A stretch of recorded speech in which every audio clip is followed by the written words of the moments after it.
The German Empire lost the First World War, and Kaiser Wilhelm I, along with his generals and politicians, abdicated the throne and fled to the Netherlands. That very day, the German Republic was proclaimed. Yet this happened simultaneously by leaders of two factions that could barely stand each other. Philipp Scheidemann, one of the heads of the Social Democratic Party, declared the Republic, as did Karl Liebknecht, founder of the Communist Party and leader of the Marxist Spartacus League. This marked the beginning of a terrifying totalitarian force would rise to power through entirely democratic means. In this episode, we'll look at what went wrong with the Weimar Republic project, how Stalin missed the moment to intervene, what happens when 3 consecutive election rounds fail to break a deadlock, and how the Nazis skillfully played a long game on their road to dictatorship. Karl Liebknecht's Free Socialist Republic remained little more than a slogan. There was no government, no army, and no defined territory. Real authority passed to the Council of People's Deputies, led by Social Democrat Friedrich Ebert. Ebert struck a secret deal with General Wilhelm Groener. The army would support the new government and crush revolutionary uprisings, while in return, the military would be preserved and spared radical reforms. By early 1919, Liebknecht found himself in opposition. Together with Rosa Luxemburg, he led the Spartacist uprising in Berlin, making another attempt to establish a Soviet-style republic. The government responded with brutal force. Both leaders were executed without trial. Soon after, Germans went to the polls for the first time to elect a parliament tasked with drafting a new constitution. Fearing unrest in Berlin, the National Assembly convened in the quiet town of Weimar, giving the new state its name, the Weimar Republic. Ebert became the first Reich president, and for the moment, democracy had triumphed over the Red threat. Its very first test, however, was the Treaty of Versailles, which imposed humiliating reparations on Germany, stripped it of territory, and left it internationally isolated. For many Germans, the proclamation of the Republic itself symbolized defeat. In 1923, after Germany defaulted on payments, French and Belgian forces occupied the Ruhr, the industrial heart of the nation. Within months, economic turmoil spiraled into hyperinflation.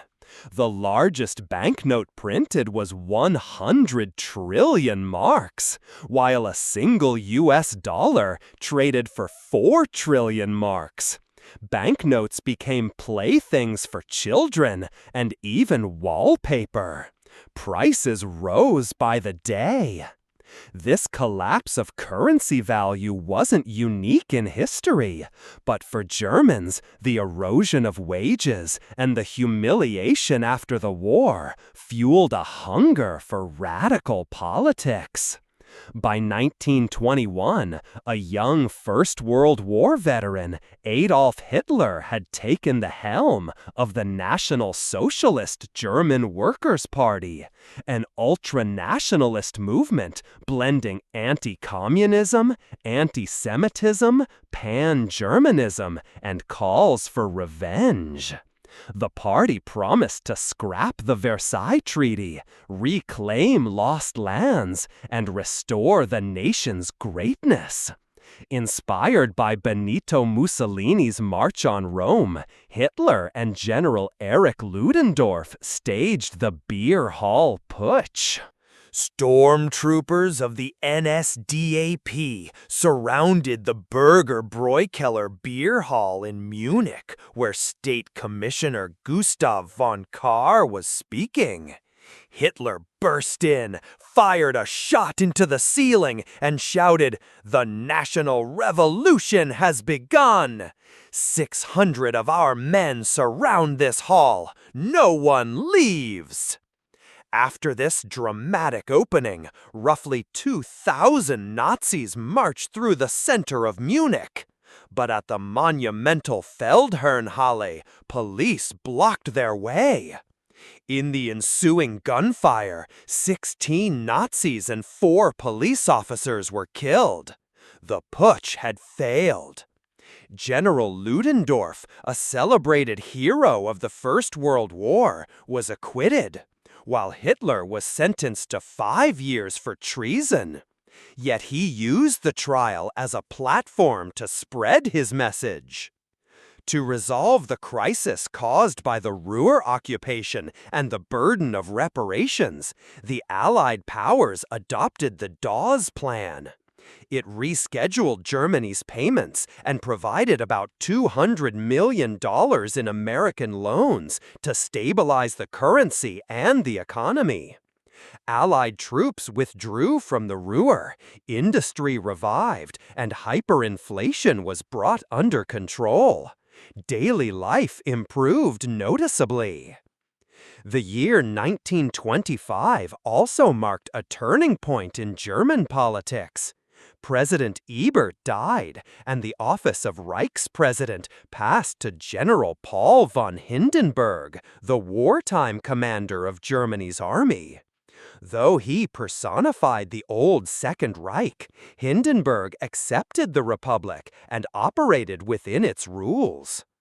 Hitler was released early from Landsberg prison, officially for good behavior, but in truth to prevent him from turning his sentence into a platform of martyrdom. There he had written the first, and later the second, volume of Mein Kampf. The book circulated his radical ideas, gained wide readership, and significantly boosted Nazi support, making Hitler a figure recognized far beyond Bavaria. After the failed putsch, Hitler shifted strategy. He now aimed to seize power legally through elections and the existing political system. In that same year, Ernst Thälmann became leader of the German Communist Party, aligning it closely with Moscow and turning it into the second largest communist movement in Europe after the Soviet Union. Both the far right and the far left were building strength, united only in their hatred of each other and their determination to overthrow democracy in favor of their own form of dictatorship. Meanwhile, the government was pulling Germany out of isolation. The Locarno Treaties guaranteed the inviolability of Germany's western borders, and the nation was admitted to the League of Nations. The world once again placed its faith in democratic Germany. The Golden Twenties brought 5 years of stability and cultural flourishing. But the Wall Street crash triggered the Great Depression worldwide. For Germany, it marked the end of those artificially prosperous years. American banks demanded the return of their loans, forcing German financial institutions to pull every available resource out of the domestic economy. Businesses were left without capital, production stalled, and a wave of bankruptcies dragged the economy into freefall. Unemployment soared, and the streets filled with radicals. Berlin authorities banned public gatherings, yet the communists defied the order and staged a May Day march.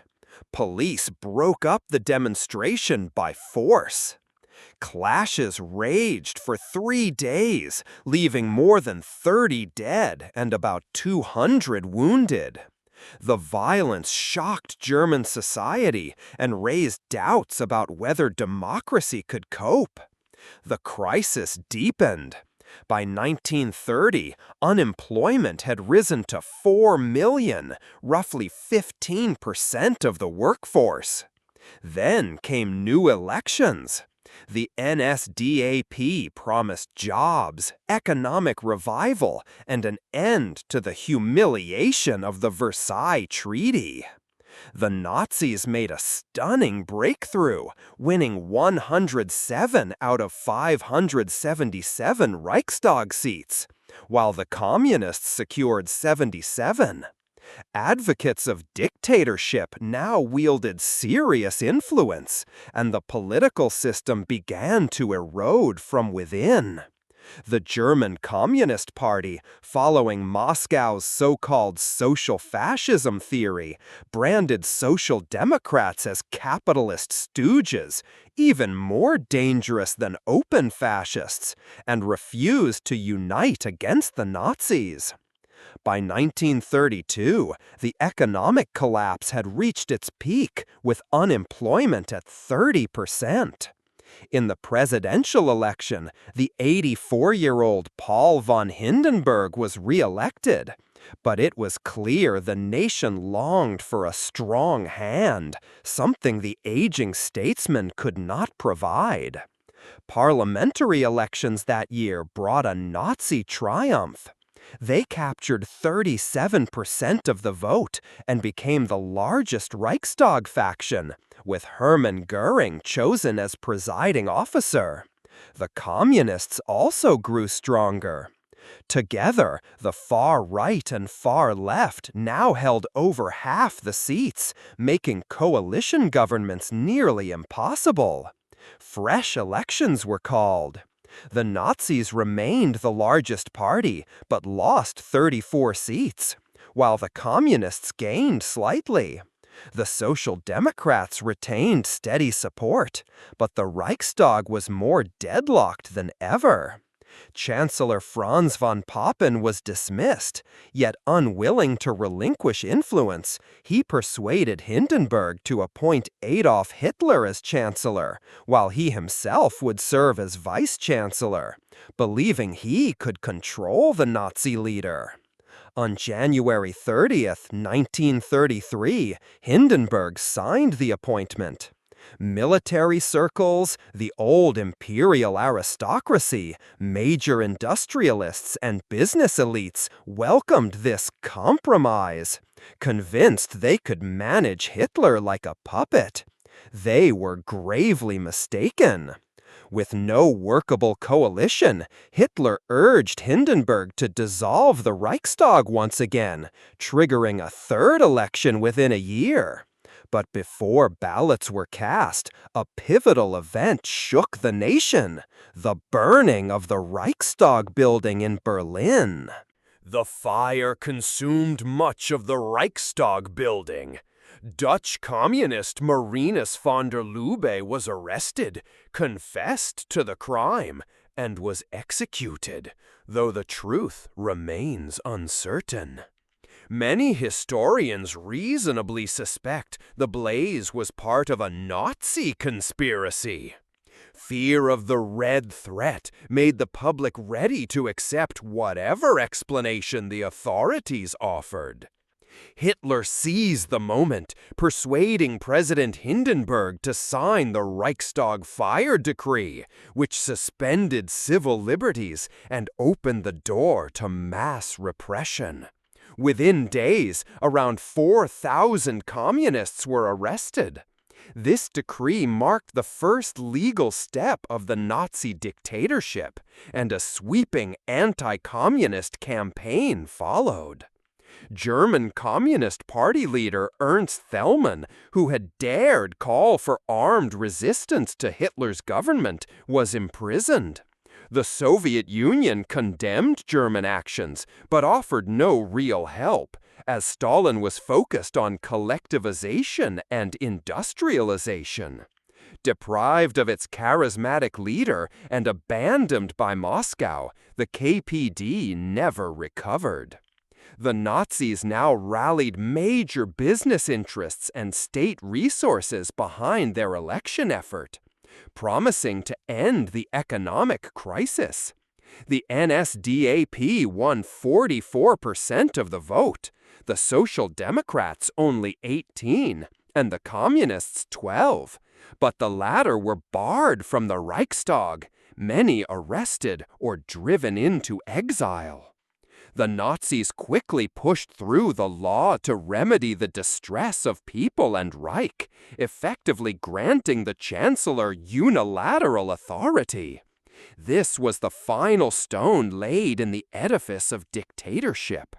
Using these powers, Hitler called yet another parliamentary vote, the fourth in just over a year, claiming it would confirm public trust in the government and showcase national unity. By then, every opposition party had been outlawed, and a network of concentration camps was already in place. On November 12, 1933, voters were handed a single list of NSDAP members and pro-Hitler candidates. There was no option to vote against. The Nazis received more than 92% of the ballots and absolute control. Hindenburg remained Reich president until his death, after which the office was abolished and Hitler became Führer and Reich Chancellor. The subsequent course of events is well known. Now, we invite you to share your thoughts in the comments. What do you see as the key reason for democracy's complete collapse?